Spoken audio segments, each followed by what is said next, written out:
Should buses be free for students or at least discounted?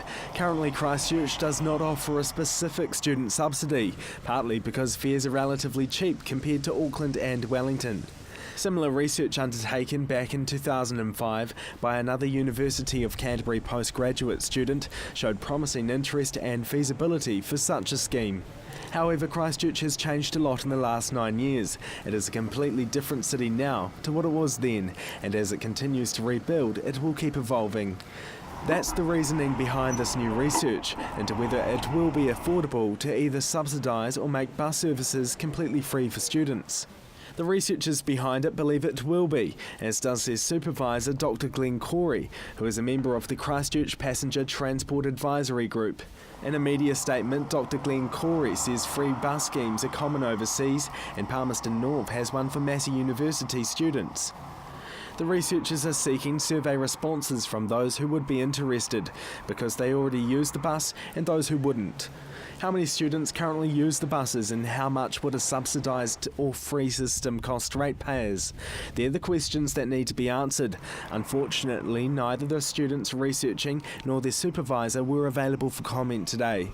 A spokeswoman from Environment Canterbury, who manages Christchurch's public transport system, says the regional council won't be commenting until they've had the chance to read the research outline.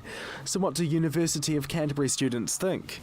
I think it's personally a great idea. Obviously the money has to come from somewhere, I guess, so maybe that's a problem. But I think it's great because we don't have a lot of money. I don't really think it's an overly great idea.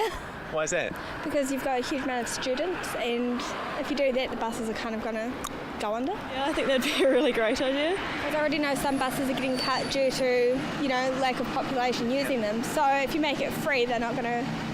It means the general public's going to have to pay more in tax.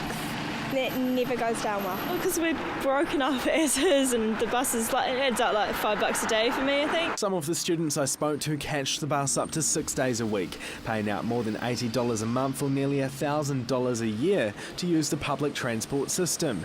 It might sound like a cheap form of transport, but the argument is that students don't have a lot of money. So what would they do with the money saved? What do you think they'll spend the extra money on that they save? The students? Food. Probably on alcohol and other things like that. It's pretty much what we use all our money for at the moment. Dr Corey says a University of Canterbury transport survey carried out in 2012 found a large portion of people said a subsidised bus program would encourage them to use the service.